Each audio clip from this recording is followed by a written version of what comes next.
because I think that's also something that regardless of how busy and engrossed you are in your work, and maybe you think you don't have time for that, back to that balance, a different kind of balance, there's nothing that makes you feel better than sort of giving yourself or your resources or your time to something that you believe in. And sometimes it's hard to carve the time out, but once you do, it's like, man, why don't I do this more? And I think that's most people's experiences.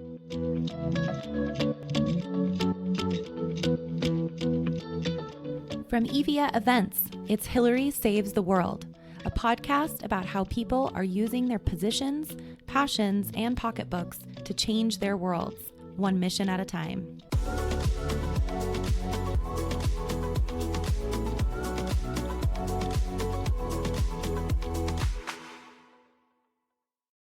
I'm Hillary Laney, and today's mission comes to you from Bend, Oregon. You will hear from my guest, Lauren Denfeld, a senior manager in event projects and technology at Tableau Software. She is early in her career, but you would never guess it, considering all she has accomplished. Professional college track coach, people leader at a fast-growing tech company, and a master's in organizational leadership. She is a serious go-getter. So Lauren, you grew up in Bend. Why don't you tell me a little bit about your childhood and, growing up in that area, what your parents were like, what was your childhood experience like for you? Sure. Yes, I consider myself very lucky to have been born and raised in Bend. Bend has become certainly more popular these days, but it's always been a cool place to be. And so I got to experience that a lot as a young person. I have one older sister, and she and I were both super involved in athletics growing up and music as well. We both played the piano and competed and did things with piano through our schooling.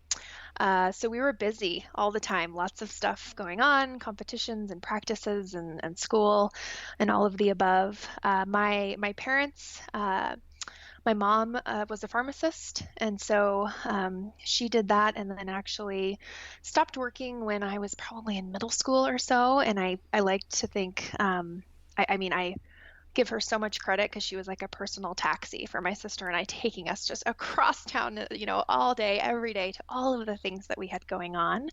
And my dad owned his own business. He owned a paint store in Bend, Denfeld Paints. And so my sister and I both grew up, we worked at the paint store, learned a lot about business and, great lessons from my dad and his employees there. And it was really, we had a great childhood. Like I said, Bend's a great place to be, outdoors, sunshine in the summer and snow in the winter for skiing and things along those lines. So feel really blessed to have had that experience growing up and feel blessed to be back here now in Bend, which is great. That's great.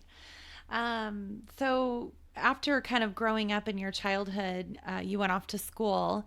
And where'd you go to school and what did you study while you were in college? So I had this dream of being an architect from the day that I was a little person. And so for a while, I was considering architecture as something to study. And when I really dug into it and I visited a few places, I thought, man, this is maybe not where I want to put all of my eggs into this one basket. And so I sort of panned back a little bit and decided to study business. And I went to Oregon State University. My family has a long history at Oregon State. And for that reason, I was actually not as excited about going there. I kind of wanted to break the mold and do something different. But I had the opportunity to join the track and field and cross country team there. And so I came to Oregon State as an student athlete, and had a wonderful experience. Love Corvallis, love the university. Felt like I got a great education. I studied business. I minored in Spanish and really just got to experience a lot of things. Business I think was the good choice. It was certainly more broad and exposed me to different areas and things that piqued my interest. And I had a great 4 years there. But you didn't, coming out of college, you did not go into business or architecture or any of the above or teaching Spanish or anything, right? You did something completely different. Do you want to talk a little bit about that? Sure. So having been involved in athletics for the 4 years of my undergrad, I wasn't quite ready to close that chapter. And so I found myself volunteering and still being really involved with the program at Oregon State. And then I got hired on there as an assistant coach. And I worked at Oregon State for a year and really loved that opportunity. And then got a job at the University of Washington, moved to Seattle, and I coached track and field and cross country there for 4 years. So, coaching was a really big part of my life. I really thought that's what I was going to be doing. I learned a ton. I don't regret any of the time that I spent doing it. But after 5 years or so, I just realized that it probably wasn't the career that I wanted to be doing long term. And so I made a big pivot. I honestly didn't know what the next step would be. But I sort of tapped back into the business degree and the marketing that I had studied in school, and I landed a job as a temp employee at Tableau, and I've been there ever since. Yeah, and you've been at Tableau for just under 5 years, is that right? That's right. Yes. Yeah, and I mean, in that amount of time, so you have grown quite a bit because you are now. I know you started in a temp position, but now you're in a full time position. You're leading a team. You've grown quite a bit at that organization, and then also you just recently got your master's degree in organizational leadership, right? Yes. Yes, I'm So, done, which is yeah, great. congratulations. That's Thank you. awesome. But that's a lot. And, in a short amount of time, and especially, starting at a tech company that's a fast growing company and doing great things, um, you know, as you kind of have progressed into those roles and grown into that, what do you think has been one of the contributing factors to it? I mean, is this something that you feel like you've really had to work hard over the last 5 years to achieve? Or, is this just kind of typical Lauren, like you can just kind of move into this stuff? How does it, when you look back at it? That's a good question. There's definitely been a lot of hard work involved for sure. I think I've also been in the right place at the right time along the way. And Tableau's been really a great place for me, and they have, treated me really well and given me lots of great opportunities to grow and stretch for sure. The company was growing and still is, and so I work on the events team there, and our programs grew in complexity and size, and so there was always need for more and new ideas. And so I was a little opportunistic when I saw things where I thought, hey, there's a gap here, that I think I can fill. They gave me those opportunities along the way, which I'm very grateful for. So certainly a lot of hard work, but I think I got there at the right time. I had great support and mentorship along the way. And, being comfortable being uncomfortable, I think is sort of just a state that I live in most of the time. And I've had to, especially making that transition, from athletics and coaching into high speed, tech environment. There's just a lot of things you don't have the answers to. And I realize now that that's okay. And you can continue to move forward and, collect the information that you need as you go. But yeah, it's definitely been a lot of hard work and certainly some uncertainty on, gosh, can I do this? Or, how's this going to work out? But it's gone really well. And, I think I mentioned it even growing up. I always had lots of things going on. And I think that is also something where I just am comfortable. So, a couple of years ago, I sort of had this itch to dig back into some of that coaching and leadership just subject matter that I felt like I got to dig into as a coach of athletes, and that I was trying to find a way to transition that into a more meaningful practice and using that in my new work setting. And so someone at Tableau sort of opened my eyes to some of these master's programs in organizational development and leadership, and found the program at Gonzaga was a great fit and embarked on that journey. And it just ended a couple weekends ago, which is pretty crazy. And so I'm not sure what the next step with that is, but it was a wonderful wonderful experience. Happy, again, also hard, but happy to Yeah. have done it and happy it's over. Yeah, I was going to say, how's Yeah. the last week and a half been of not having that on your plate? It's been great. We were traveling around a bit, my husband and I, but this past weekend was the first weekend home in 2 years where I Wow. didn't have, that lingering feeling over you when you have just a bit of downtime of, oh man, like I have to read something or write something or post something or connect with classmates on this or that. And it was really nice. And I am admittedly I'm not great at sort of just existing in that, okay, I have this just quiet, free time to, what do I do? And so it was good, definitely different, but good. And I'm adjusting, I would say pretty well, pretty quickly to having Yeah, some more time like that. that's so good. So let's talk about failure a little bit and mistakes. Everyone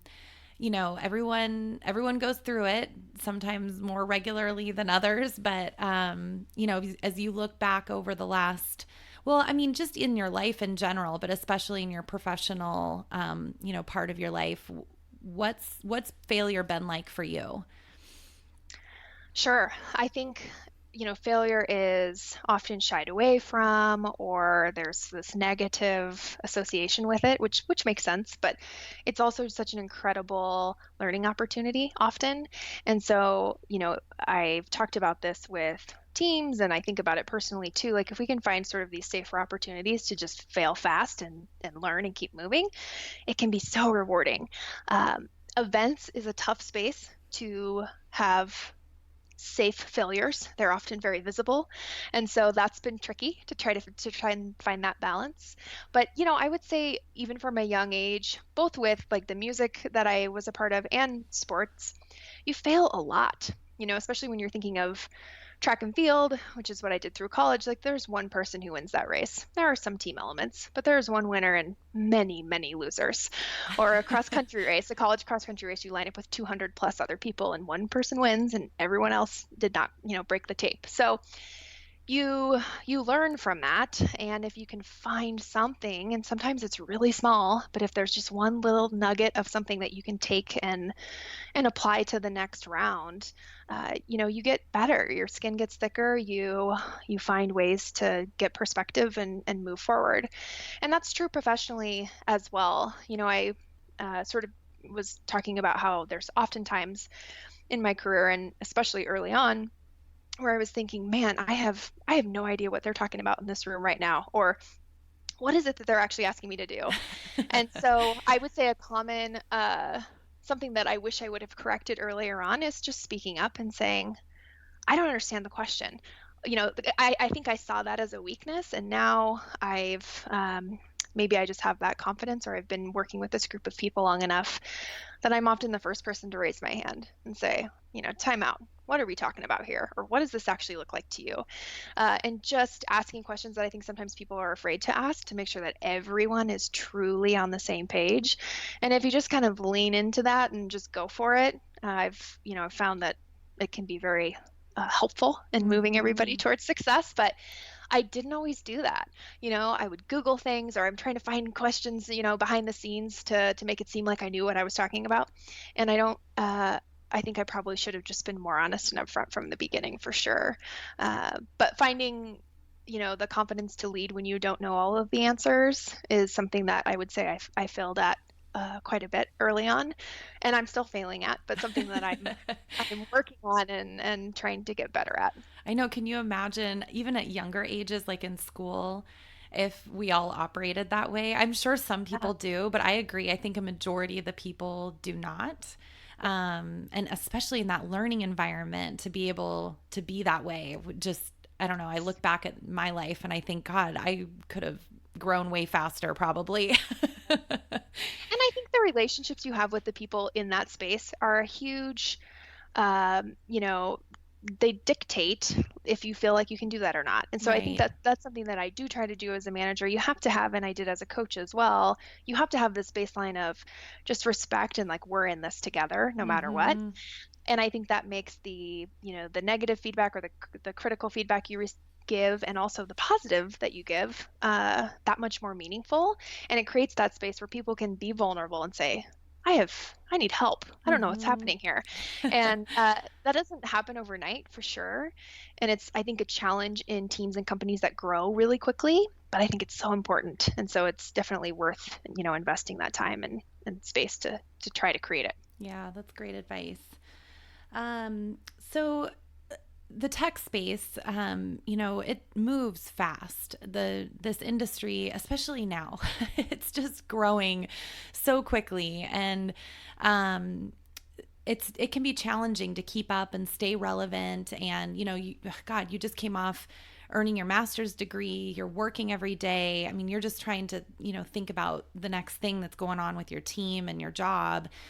Do you have things that you do to kind of take a step back from that and keep an eye on the industry at kind of a higher level to see, what's coming up and the trends and all of that? And can you talk a little bit about that?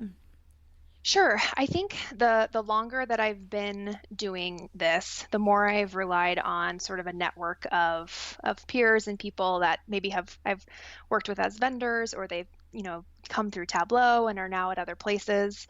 And I think it's really important to keep nurturing those relationships because other people are trying new things, they're experiencing new things, and to talk to them, what's working and what's not working, and what have you seen that's really great. And that to me is almost easier than finding time to go to other programs and conferences where you can learn about it. That's also super important, and I do try to do that at least once a year, whether going down to SEMA or Event Tech or another program, just to see how other tech companies are putting on conferences and things along those lines. But really trying to build relationships and keep in touch with people is something that you can do. I think just a quick phone call or an email, or just to keep that conversation going. I also really try to use or try to empower and find opportunities for folks on my team to go and experience those things, because I think it is super important, and then allow them to teach, right? It gives them an opportunity to come back and say, here's what I'm seeing, here's what these other people are doing, how do we incorporate this? And it sort of falls into that, like, it's important and not urgent, to try to look out, and that quadrant of work often just gets shrunk because whatever is urgent and needs to happen right now just absolutely takes over. So it's a challenge for sure. It's something that I think I need to continue working on. And then, I reading, and even if it's not tech specific, but Harvard Business Review or just management, and that this goes back to the stuff that I just think is super juicy and that I've been studying for the past 2 years. But how do you work with people in fast moving environments and things along those lines? So I like to try to read and just to stay in touch with stuff like that I can try out and try to embody at work. But it is fast for sure. And, it's fast and it's hard. Planning cycles with events specifically are often so long that Mm-hmm. it's this give and take. Like, how can we continue to be nimble and try new things when the planning cycle is so long? Because it has to be. That's also a challenge. How do we implement some of this cool stuff that we're learning about? And takes trust for sure from your planning team and teams and vendors. But that's hard too. But we try to do it. But it's definitely an ongoing challenge. Also, in the technology space, and I would say even more so as a leader in technology, women, I think, face unique challenges that men don't necessarily have to deal with, primarily because this space has been dominated by men, for so long. And I think it's changing. I definitely, it's getting better, which is awesome. But have you dealt with any of that? Do you feel like you've been faced with any unique challenges because you're a woman in this space? Or, I don't know. What are your thoughts on that? I think there's definitely some truth to that for sure. I came into Tableau. My boss was a wonderful female role model. Her boss was also a wonderful female role model. So I think I was lucky in that instance, in that I had really strong female leadership. I think that the groundwork that they laid, and really I think Tableau does a great job of treating people exactly the same no matter who they are. And so I can honestly say that at least in my current position, being a woman has not hindered me, or I haven't felt, any particular challenges that are directly related to that. I think when it comes to parenting. And, I think there are certainly challenges there. There's a lot of interesting things in the news right now. Looking back at my old life in, athletics and, professional athlete contracts and the difference between women and men when it comes to childbearing. And that's super fascinating and, something that it sounds like, certain companies are starting to address. But I think that certainly lives in, smaller and just day-to-day challenges that people face. I don't have any children of my own yet, but I have one on the way. And so I think this will be a sort of a new horizon for sure, for me, and trying to deal with coming back after maternity leave and just balancing all of this as a woman. I think there is a unique challenge there for sure, and one that I've seen many people do successfully. So I have hope, but I also feel like I can't truly speak to it because I just haven't embarked on it yet, And so I will certainly be looking to, peers and role models who have done this before,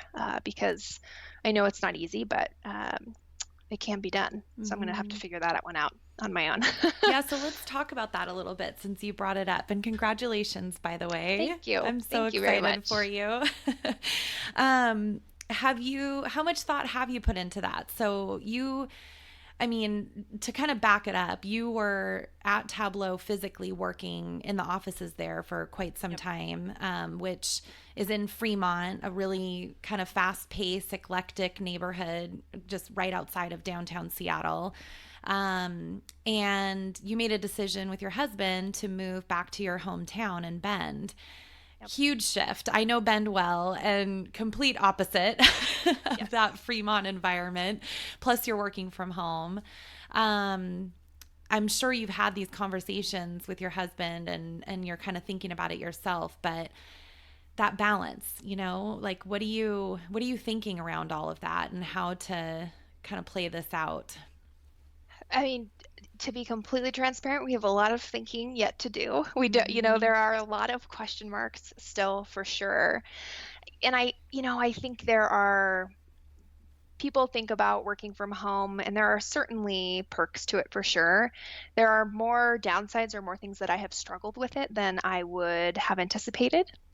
And so, that's something to think about. I think if people think you're working from home and so you can, take care of your child while you're at work is a complete farce. If someone knows how to do that, I don't know who they are, but, and that's partly just how I work too. Like it's important for me to have a dedicated space and dedicated time and to be truly invested in it. So I feel like I'm being efficient. And I think that's also super important when you're moving so quickly. It's just a slippery slope into trying to multitask and try to write this email while you're listening into this other meeting and doing all of these things. And I don't do well with that. Like I try to be really into whatever conversation it is that I'm having or meeting I'm having or email that I'm writing. And that's a hard habit to get into, but I really try to do that. And so that's something that, has come up with the introduction of this, third human that will be in our home in November. And how do we deal with that as two people who work from home?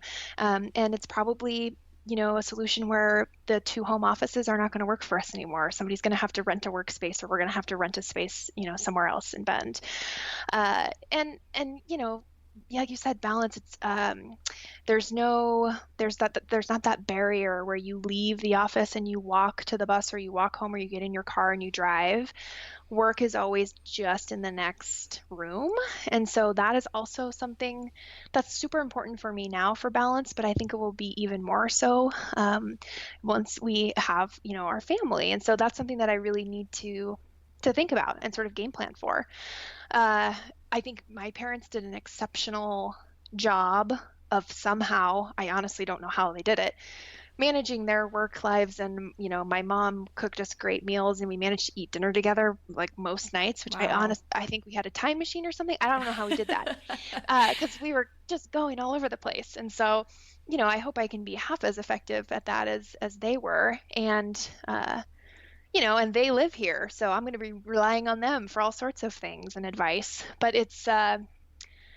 I think it's really important to be able to have that balance, and it's hard to do. Work can just bleed into your life so much, and it's all how you approach it. If that's okay, I know some people who can they can be on a family vacation, turn on, answer an urgent email, turn back off again. I'm not great at that. I like to have barriers and parameters, and so maybe I just need to be a little better at that and shifting my focus. But it's going to be hard, Hillary. I don't know. I don't know how we'll manage that balance, but we've been able to do it with other things before, and so I'm optimistic that we'll just take this as the next challenge and try to figure it out, and probably fail, like quite a few times at various things, but learn from it and keep moving. Do you feel in your professional environment that you're in that you've got the support that you need?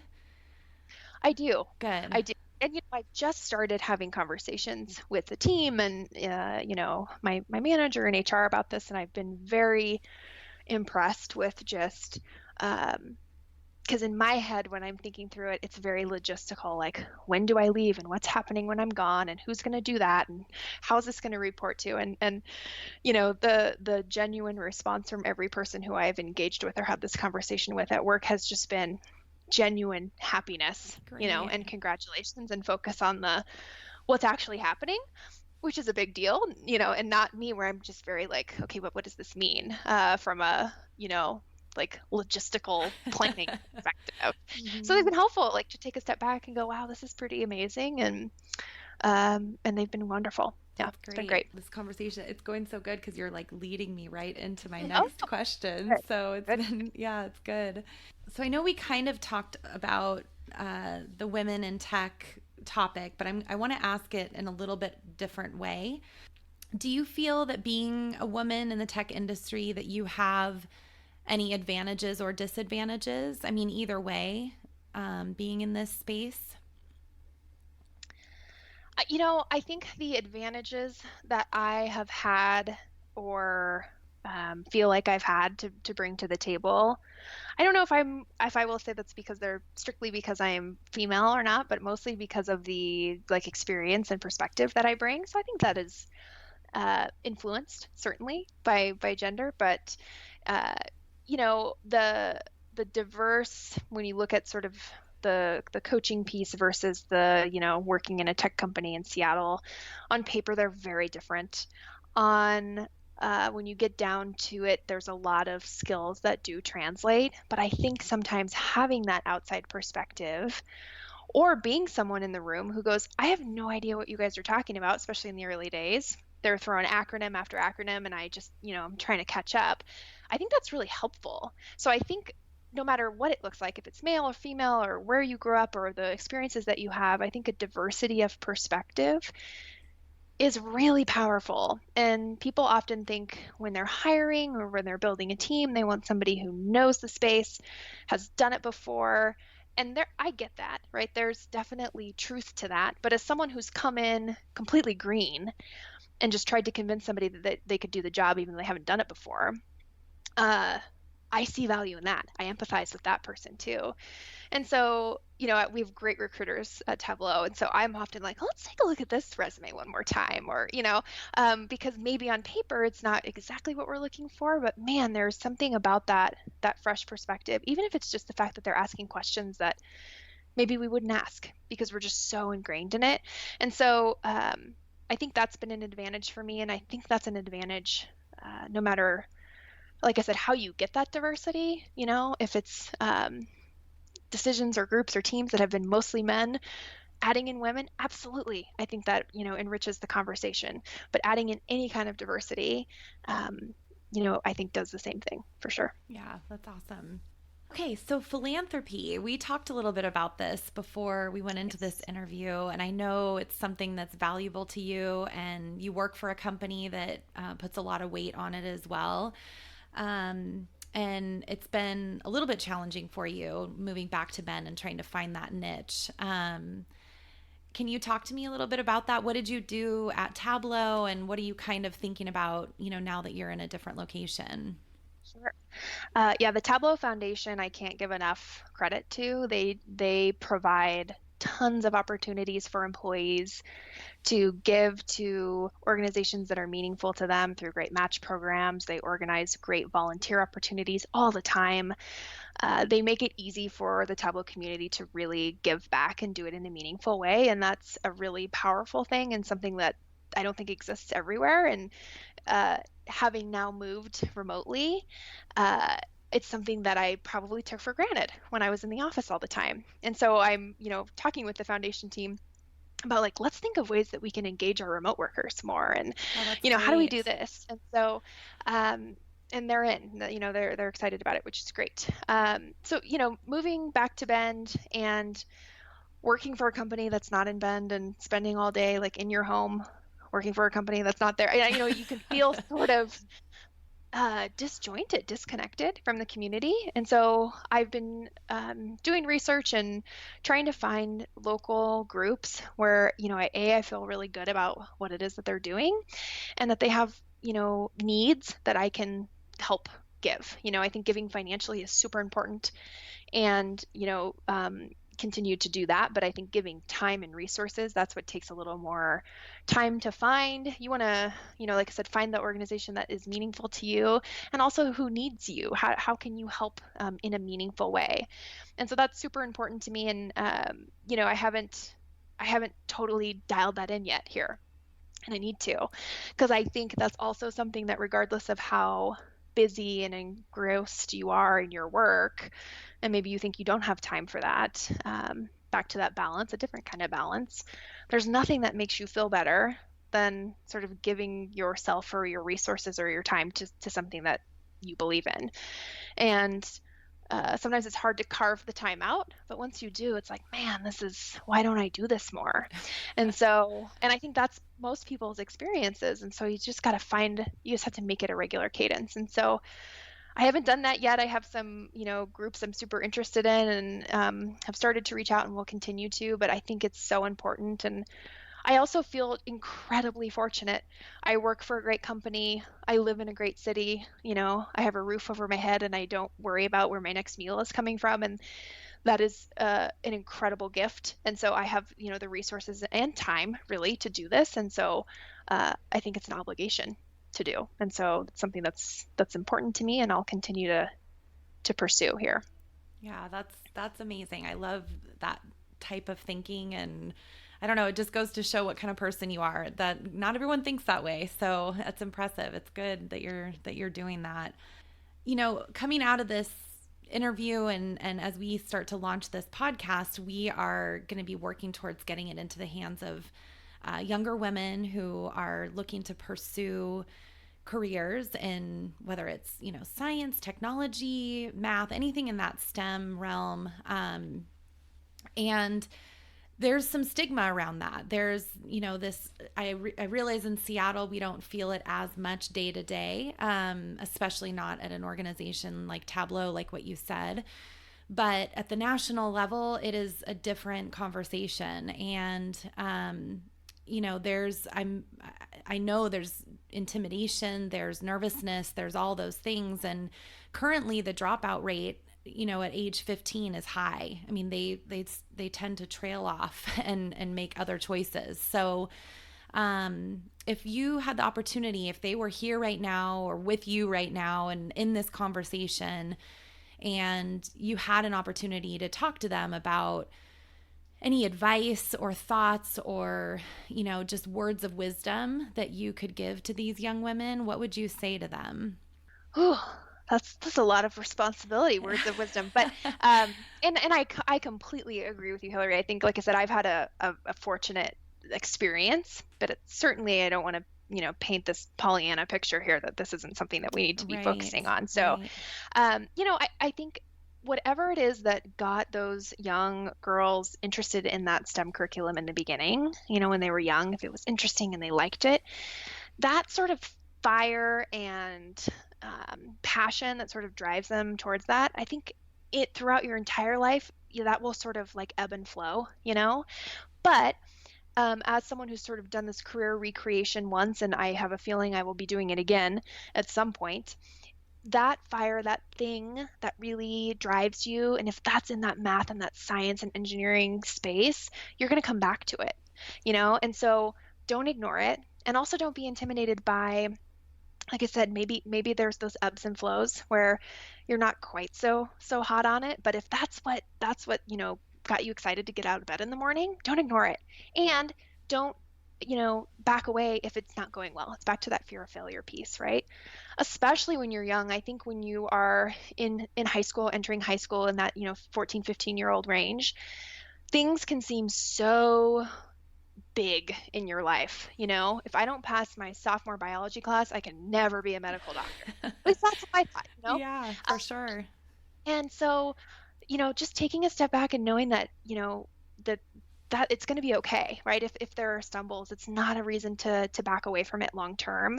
And even if you're, you know, 17, 18 or 22 or 23 and you decided to go away from that STEM track and you're excited about it again and you want to get back into it, don't be afraid to do it then either.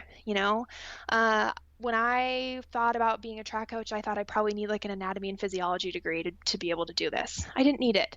I'm working in, the tech space. Maybe I needed some sort of other degree. I'm fine. Like it is the person that you are and the things that excite you and get you passionate and help you to be energized and detail oriented and just fired up about the things that you're doing that will make you successful. And so I guess my advice would just be to not ignore that and to not get discouraged if you're taking more steps backwards than forward, or if it feels that way, because you're probably going in the right direction still, if that's what makes you excited. So, what about for you? What's next for you? I mean, you've got a baby coming, so that's probably next enough. But you did also just finish this leadership course. I don't know, what's your eye on in the future there for you? I think you're right. Starting the family is the first step there. I don't want to bite off more than I can chew, but then that is usually what I do. So I probably will. And so, you know, um, finding ways, like I said, to use sort of that coaching and leadership and change management in corporate settings, I think is something that gets me really excited. And I have the opportunity to do that now in my current role. But I think long term, as I'm thinking about this, how do I do that sort of more fully? How do I dedicate all of my thought and time and energy into creating, highly efficient teams and teams that can work through change and scale? That gets me super excited, coming into a situation, observing. I think observation is one of my superpowers, maybe, right? Subtle things that are happening when people are interacting and working together. Like what is that telling me? Like, and how do we then sort of correct that recipe or tweak this or do this to help this team or this group of people just really hum and work well together? That's what gets me super excited. So it's a lot of that back to that coaching piece, but just sort of applying it in a different environment. I think that's what's next. When, I don't know, but that's sort of something that's my motivation, right? That's my little fire that I'm trying not to ignore. And that's hard because you don't know what it looks like. It's kind of fuzzy and I can't quite put my hands around it. But if I'm going to take my own advice, I'm going to keep sort of pursuing that, and see what happens. It'll be useful with the kids too. Yeah. When you become a parent. I was just Hopefully. picturing that as you were talking about it. I'm thinking that's a good home skill to have too with the kids. All right, my final question. So, if Lauren Denfeld saved the world, what would it be like? That's a great question. Men and women who get paid the same for doing the same jobs. We would treat our environment and each other much better than we do currently. Those are probably so good. That gave me goosebumps. It's so true. It's so simple, but it's so true. Well, thank you so much, Lauren. I really appreciate your time and commitment to this. And it's been great. It's been so great getting to know you better and to hear what you've been through. Likewise. Thank you for giving me the opportunity. This is great. And for doing this. I think this is awesome. Thanks.